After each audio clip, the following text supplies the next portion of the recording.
Vou aproveitar então que você falou sobre essa possível taxação das lojas estrangeiras, Dantas. A gente vai falar disso agora. São duas notícias, na verdade, duas más notícias para o consumidor brasileiro. A primeira delas, o governo Lula estuda retomar a cobrança do seguro veicular obrigatório, o DPVAT. A cobrança foi extinta em 2021 no governo de Jair Bolsonaro. E a outra medida estudada, além do DPVAT, os petistas miram o crescimento das vendas online de produtos asiáticos no país, como a Shein, Shopee e AliExpress. A gestão de Lula também deve taxar esse mercado, utilizado principalmente por brasileiros de classes B e C. A medida desagradou os militantes do petista. José Maria Trindade, qual a sua opinião, Zé, sobre especialmente a cobrança de impostos dessas redes, as lojas chinesas? É uma sanha arrecadatória muito grande, né? Está olhando aí onde arrecadar. Nesse caso aí do DPVAT, uma busca de interesses. Isso move milhões e funciona por aqui um lobby muito grande. Presta atenção. Existem lobbies aqui conhecidos no Brasil, né? O lobby, por exemplo, de liberação dos jogos no Brasil é muito forte, está atuando em governos e em congressos anteriores, né? Esse lobby do seguro obrigatório é muito forte, está atuando há muito tempo e não tinha esse diálogo com o poder decisório. Agora tem. Então, é possível que se crie novamente esse DPVAT, que parece pouco, mas não é. Isso é bilhões de reais. Isso é bilhões de reais. Não existe seguro obrigatório. Seguro é o que você paga. Seguro é o que você já paga impostos e que não volta para as estradas, né? Não volta para o seu bem-estar. Então, existe sim. Quanto à taxação de produtos importados, há um debate interno, porque a China quebrou uma indústria que foi muito fértil no Brasil, que é a indústria têxtil, né? Várias empresas brasileiras, lojas, mandam um projeto, mandam fabricar na China e vem o produto pronto com a marca que é vendida aqui no Brasil, das lojas, todas as lojas e pronto. E isso acabou tirando empregos e quebrando o setor. O setor calçadista brasileiro também foi fortemente impactado exatamente por produtos chineses que chegam aqui a um preço bem menor. Nesse caso do comércio eletrônico direto, essa é a tendência mundial. Não há como correr. Uma cidade do interior, por menor que seja, ela tem ali uma loja de calçados, uma loja de imóveis e compete com o mundo inteiro. Mas o imposto que ela paga fica no município e esse imposto não, de concorrer. Então, assim, é bom que se compre produtos baratos, isso regula o mercado. Eu me lembro no governo Collor, quando havia dificuldades e a indústria brasileira sempre derrubou todos os planos porque aumentava, ficava o presidente pedindo, por favor, não aumentem o preço. Isso não existe. O presidente pedir, por favor, não aumentem os preços. Os preços obedecem uma mecânica natural do mercado. E aí o Collor foi abrir o mercado, pronto, regularizou o preço de tudo, caiu o preço até de geladeira, vinha geladeira importada e fogão importado para o Brasil. Então, esta história da importação, tradicionalmente, ela tem que ser equilibrada para não quebrar as indústrias. Acho muito legal comprar roupas mais baratas do que a Feira dos Goianos aqui em Brasília, que é tradicional, que exporta. Caruaru tem um polo de produção de malhas muito grande, emprega muita gente, agita o mercado brasileiro. Esse pessoal não pode ser quebrado por conta de produtos estrangeiros que chegam aqui sem uma competição. É preciso dar igualdade de armas, né, para competir. E é impossível você competir com produtos tão baratos assim da China. Então, eu acho natural um equilíbrio de mercado, só acho que tem que ser feito de uma maneira muito técnica, para também não criar um monopólio aqui e o preço subir muito internamente. E aí, Thiago Pavinato? Acho que você não é cliente dessas redes chinesas, né? Você compra só alfaiataria italiana, né? Não vai ser afetado pela medida. Mas o que você acha, de qualquer forma, Pavê? O tecido é italiano, mas o alfaiate... Aliás, um beijo pro Bernardo que é o meu alfaiate. Ó, Muito obrigado. É ele que me deixa assim na estica, tá? Bom, quem é que compra? Você mesmo falou quando você introduziu essa notícia ruim, aliás, uma dupla notícia ruim. Vai impactar quem? O mais pobre. Que compra desses sites, mesmo sem experimentar nada, porque o preço é muito mais baixo. E o preço é muito mais baixo. Tá ouvindo aí, petezada? O preço é mais baixo porque não tem direito trabalhista lá. Não tem. Não tem intervalo intrajornada. Não tem intervalo interjornada, às vezes. Não tem 13º, essa coisa toda de FGTS, INSS, e sistema SS, SLLL, lá. Não tem esse além de tributação. Por isso que é mais barato, viu?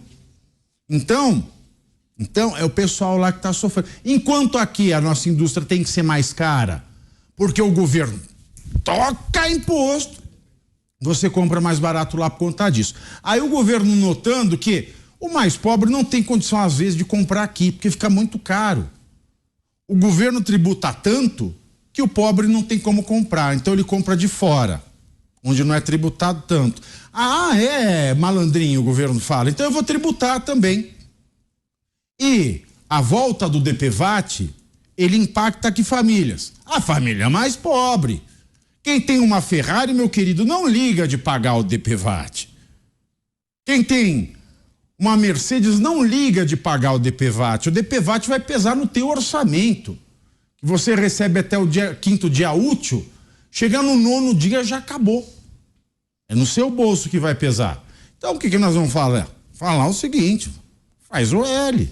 Você esperar o quê de um governo sem plano econômico, que está enrolando quase 85 dias a apresentação de um arcabouço fiscal? Está esperando o quê? Âncora fiscal, meus queridos, para um gastador é aumento de imposto. Teto de gasto é isso que está na minha cabeça. Não me impede de subir mais. Agora eu tiro o teto, eu posso subir até onde eu quiser. É como se eu tivesse um barquinho aqui, né? Eu preciso de uma âncora assim. Agora, se esse governo gasta e faz um iate de 58 pés, eu preciso de uma âncora muito maior. Âncora fiscal é isso, querido, você vai pagar mais imposto. Um governo gastador, a notícia só podia ser essa. É isso, Roberto Mota, a conta chegando para a população brasileira?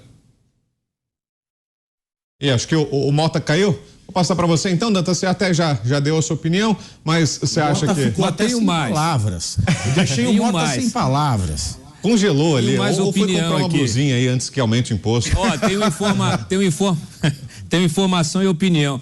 Primeiro o seguinte, o terno italiano, claro que não é o caso do Pavinato, mas quem leu ou assistiu o filme ou leu o livro Gomorra sabe que a alta costura italiana também já foi tomada pelos chineses, que fabricam inclusive vestidos ali, que você vê no Oscar, fabricam eles, pirateiam esses vestidos e vendem no mercado paralelo, tá? Então não há lugar onde os chineses não estejam. Bom, eu acho que tem que taxar a exportação de jumentos. Os nossos jumentos acabaram. Estão todos sendo exportados para o matadouro chinês, a partir de acordos feitos com governos estaduais no Nordeste, governos liderados pelo PT. Pouca gente sabe disso, mas dá um Google que vocês vão ver o drama dos nossos queridos jumentos, porque eles extraem do jumento uma iguaria que tem valor hiperfaturado lá na China, né? Tem alto valor agregado lá na China. Olha, é bom lembrar o seguinte, o Lula foi responsável por declarar a China economia de mercado e favorecer a entrada dos chineses no Brasil, inclusive na indústria naval, da qual ele fala tanto, que vai reerguer, que fez isso, que fez aquilo. Por trás de todo o petrolão que nós sabemos, boa parte da mão de obra da indústria naval passou a ser ocupada pelos chineses, muito mais baratos, que foram deslocando os brasileiros. Viva Lula, viva o PT, que está sempre em defesa dos trabalhadores. aqui o meu comentário com ironia, naturalmente. Esse é um tema muito complicado, mas como bem descreveu aí o Pavinato, é um problema muito maior de, em vez de taxar, tributar aquilo que chega, né, os chineses, os sites chineses, o que é feito lá, também trabalhar para desburocratizar e baixar os impostos de quem faz aqui dentro, do brasileiro que quer produzir, que quer empreender. Nós estamos com uma reforma tributária parada. O governo não tem nem proposta de marco fiscal, não avança nas negociações de uma reforma tributária que, a princípio, não reduz os tributos, apenas muda a qualidade deles, o que já será uma vantagem, mas que começou a ser acrescentada de jabutis do governo que vão aumentar essa carga, se esses jabutis forem aprovados. O texto original não falava nada disso. Então, infelizmente, o governo de esquerda, o governo do PT e dos seus satélites, sempre resolve o seu problema, né, seu problema fiscal com mais arrecadação, com mais impostos, em vez de reduzir a máquina, de promover uma reforma administrativa que pode ser feita de diversas maneiras, inclusive a partir da desburocratização, do fim de oligopólios e monopólios. A gente em outros programas vai poder falar disso, inclusive no agronegócio, na indústria de fertilizantes, de defensivos agrícolas. Teremos uma CPI sobre isso que vai nos dar a oportunidade de nos debruçar sobre esse tema e mostrar como as nossas agências reguladoras estão, todas elas, aparelhadas e controladas a serviço de alguns, de poucos. É assim sempre. O PT sempre trabalha para os seus amigos, para o seu próprio clube, e sempre ferra na ponta o trabalhador, apesar de ter um discurso que engana muita gente. Agora sim, Roberto Mota está de volta. Mota já fez as compras dele, se antecipou ao aumento de imposto, já está de volta. Fala aí, Mota. Pois é, Brown. É o que eu falei logo no início, né? Vai ter uma fartura de oportunidades para a gente comentar e analisar ideias boas e ideias ruins. A chance de um aumento de imposto ou da criação de um imposto ser boa é zero. O que acontece é que a fome do governo é insaciável. É fácil, né? Se você pensar em termos de ideias boas e ideias ruins, é fácil analisar essas duas medidas, né? O DPVAT e a cobrança de impostos sobre essas compras de empresas online. É só perguntar: isso aí vai trazer prosperidade? Vai trazer desenvolvimento? Vai trazer estabilidade? Vai trazer bem-estar para o consumidor, para o cidadão comum, para o trabalhador, para o pagador de impostos? A resposta é óbvia: não. A sanha arrecadatória do governo só beneficia quem está no governo. A verdade simples é que o melhor lugar para o dinheiro do trabalhador é no bolso do trabalhador, para que ele decida em que ele quer gastar o dinheiro dele. Os meus amigos libertários, eu tenho muitos, costumam dizer que imposto é roubo. Eu não vou tão longe, mas os impostos que nós pagamos no Brasil, eles beiram a extorsão. Mais de 60% do preço de um automóvel no Brasil é imposto. Eu já contei aqui o caso da faxineira que trabalha no prédio onde mora um amigo meu nos Estados Unidos. Ela chega para trabalhar num SUV, um carro japonês daqueles grandes de último modelo. Onde estão os carros das faxineiras brasileiras? Eles não existem, porque o governo pegou esse dinheiro. E agora estão até criando uma reforma tributária que não reforma nada, porque ela não reduz o imposto. Aí dizem, não, ela vai simplificar a burocracia. Bom, simplificar a burocracia sempre é bom, mas na verdade ela vai tornar mais fácil realizar a sanha arrecadatória do governo. Uma reforma tributária que não diminui impostos é uma inovação mundial. Haja criatividade para fazer isso.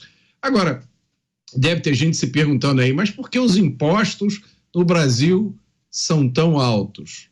Porque o Estado brasileiro é enorme. Você precisa ter um montão de gente. É preciso agências, empresas, institutos, ministérios para se meter em tudo o que o brasileiro faz na sua vida. Esse Estado enorme está sempre com fome. Quem você acha, no final das contas, que vai pagar a viagem dessas 300 pessoas à China? Somos nós. Então, para o nosso próximo destaque de hoje... Uma observação. Claro, Pavê. O Dantas falou do problema dos oligopólios. Dantas, como é que a gente vai resolver o problema dos oligopólios com planejadores que parecem oligofrênicos? Não dá. A gente tem que resolver antes a oligofrenia desse pessoal. Entender a polêmica que trata sobre os novos impostos de importação para quem compra das lojas chinesas, como a gigante de vestuário Shein, a Shopee ou a AliExpress. Atualmente, muita gente compra produtos de lojas chinesas, principalmente por causa dos preços, que são muito mais baixos do que os que temos aqui no Brasil. Outro dia eu passei em uma loja e um produto que você compra, por exemplo, na Shein, eu nem sei se a pronúncia é essa, mas você compra lá por 30, 40, 50 reais. Nas lojas aqui do Brasil, você vê que é o mesmo produto. Provavelmente eles também compraram lá, mas na vitrine aqui custa 150 reais. Mas o que você talvez não sabia é que existe um embate em aberto entre as grandes varejistas brasileiras e as grandes lojas chinesas. Mas nesse vídeo eu vou fazer um resumo para você. E eu já vou dizendo, se você ficar até o final, você vai passar raiva.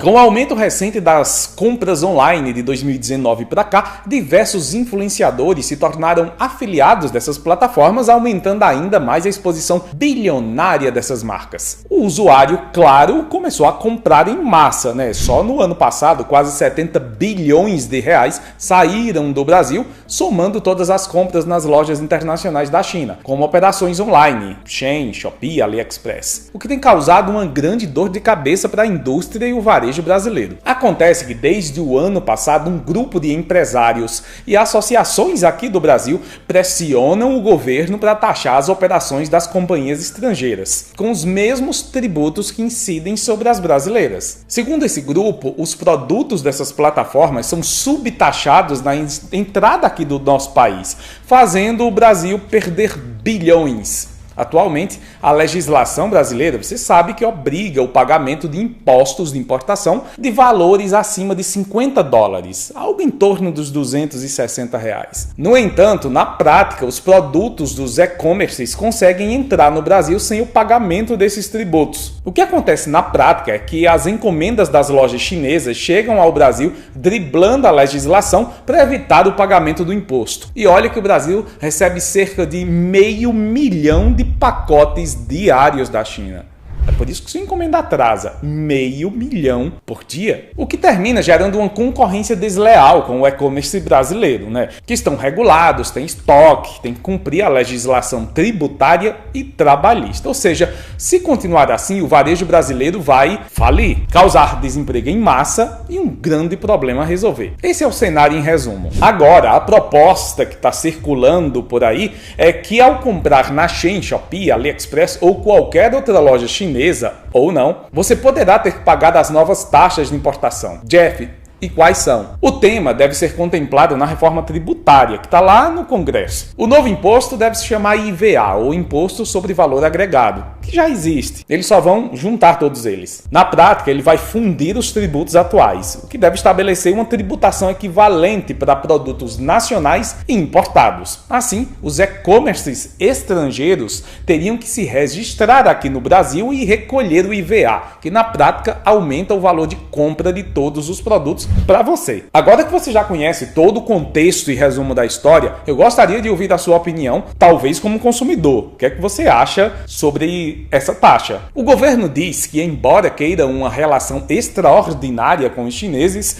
não podemos aceitar que as pessoas fiquem vendendo por aqui sem pagar impostos. Os usuários nas redes sociais comentam que os tributos das lojas brasileiras são altos e se eles diminuíssem, eles voltariam a consumir os produtos daqui. o que tem lógica. O que eu vejo hoje é que o Brasil realmente tem preços muito altos cobrados internamente para os consumidores. Se você parar para pensar, o grande culpado sempre foi o governo, independente de partido, tá? Eu gosto de fazer essas comparações em meu dia a dia. Me contem nos comentários se eu estiver errado. Talvez você tenha um exemplo também para compartilhar com todo mundo. Mas vamos lá, anota aí. Quanto é o salário mínimo aqui no Brasil? Algo em torno dos R$ 1.302. As estatísticas mostram que quase 35 milhões de pessoas ganham até um salário mínimo aqui no Brasil. E mais de 79% da população recebe até 3 salários mínimos. Eu estou falando de 170 milhões de pessoas nesse país. Quase todo mundo, né? Agora anota esses números aí, vai. Eu disse que você ia passar raiva, né? 1.302 é o salário mínimo no Brasil. Nos Estados Unidos, 1.276 dólares é o salário mínimo, em média, para uma pessoa que trabalha 40 horas, para ser justo. Agora, quanto custa o IPVA de um veículo aqui no Brasil? Nós temos uma média de 3% do valor do veículo. Eu vou usar como referência um carro de 100 mil, tá? Já que não temos mais carro popular nesse país. Seriam R$3 mil de imposto. Mas ao comprar o mesmo carro de 100 mil, o brasileiro paga até 42 mil de impostos. Entre federal e estadual. Quase metade são impostos. Se eu comparar com os Estados Unidos, lá não existe IPVA, mas tem um imposto que eu vou chamar de RAR, que é Renovação Anual de Registro, equivalente. O preço varia conforme o peso, o que é justo, né? Se um carro pesa muito, vai criar buraco na estrada. E também o modelo do veículo. Usando o mesmo exemplo de um carro que aqui custaria 100 mil, o imposto custa em média 40 dólares, ou R$220. E mesmo assim, você sabe que eu nem tinha que converter, né? Mas tô convertendo só para você entender. Aqui, 3 mil, quase igual, né? 220 lá, ou 40 dólares. 7%, normalmente, esse é o imposto ao comprar um carro